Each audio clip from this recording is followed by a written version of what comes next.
علامہ اقبال کی یہ مشہور نظم محاورہ مابین خدا و انسان جو آپ کے فارسی کے نصاب میں شامل ہے۔ علامہ اقبال نے اپنی شاعری کا آغاز عام روایت کے مطابق فارسی سے کیا۔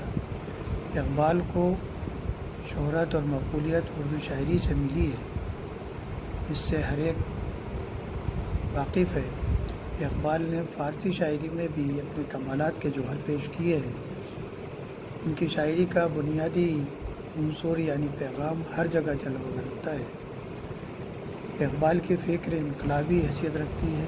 وہ بنی نوع بشر کو مستقل جد و جہد، یقین کامل اور عالمی محبت و انسانیت کا پیغام دیتے ہیں۔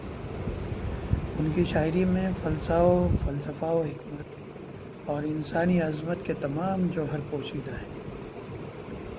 زیر نظر نظم محاورہ مابین خدا و انسان ان کی بہترین اور انتہائی پسندیدہ فارسی نظم ہے۔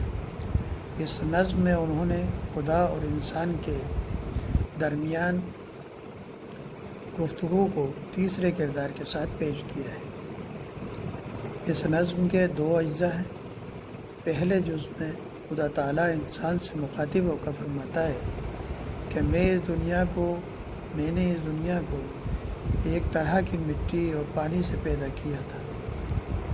تو نے اس زمین کو اپنے اختلافات سے علیحدہ علیحدہ ملکوں اور سرحدوں میں بانٹ دیا، یعنی کہیں ایران ملک بنا لیا، کہیں تاتار اور کہیں حبش وغیرہ بنا لیا۔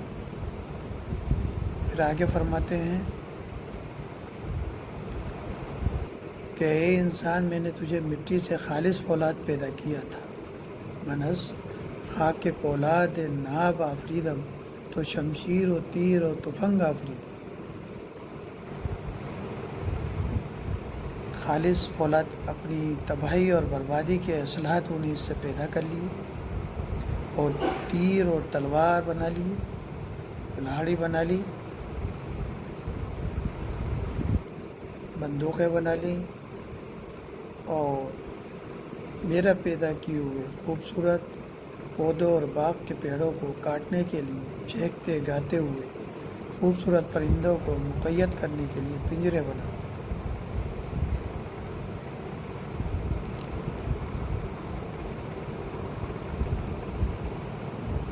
اللہ تعالیٰ کی تمام الزامات سن کر انسان سے رہا نہیں گیا، اور اس نے اپنی صفائی میں عرض کیا کہ باری تعالیٰ، تو نے کالی اندھیری خوفزدہ رات بنائی تھی۔ میں نے اپنی عقل و دانش کے استعمال سے چراغوں کی ایجاد کی، یعنی توشب آفریدی، چراغ آفریدم، سفال آفریدی، آیاغ آفریدی۔ اور تو نے خالص مٹی عطا کی تھی، میں نے اس میں بے جان مٹی پر محنت کر کے خوبصورت برتن یعنی جام و مینا بنائے کو وضع کیا، اور تو نے وحشت ناک بے ترتیب جنگل عطا کیے تھے۔ میں نے ان پر ایسی محنت و مشقت کی کہ وہ گل و گلزار یعنی خوبصورت باغوں میں تبدیل ہو گئے۔ خیابان و کوثار و راغ آفریدم، خیابان و گلزار و باغ آفریدم۔ پھر آگے فرمایا کہ من آنم کے از سنگ آئینہ سازم، من آنم کے از زہر نوشینہ بسازم۔ یا اللہ، میں ہی ہوں جس نے مستقل جد و جہد اور محنت و مشقت سے پتھر کو بھی آئینہ بنا دیا، اور میں نے بے ہم محنت اور کھوج بین کے سبب زہر کو امراض مہلکہ کے واسطے دوا میں تبدیل کر دیا۔ غرض اس نظم کے ذریعے علامہ اقبال نے انسانوں کو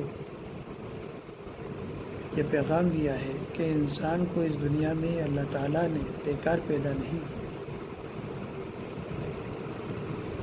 اور اس کو ایک مقصد حیات کے تحت اس دنیا میں بھیجا ہے کہ وہ اپنی زندگی کو قیمتی لمحات کو لغویات اور فضول کی باتوں میں ضائع نہیں کرے، بلکہ مستقل جد و جہد اور عمل پہم سے ایسے کارنامے انجام دیتا رہے جو انسانی فلاح اور بہبود کے لیے ہوں، اور یہی اس کی اور اللہ کی رضا، کامرانی اور خوشنودی کا سبب ہے۔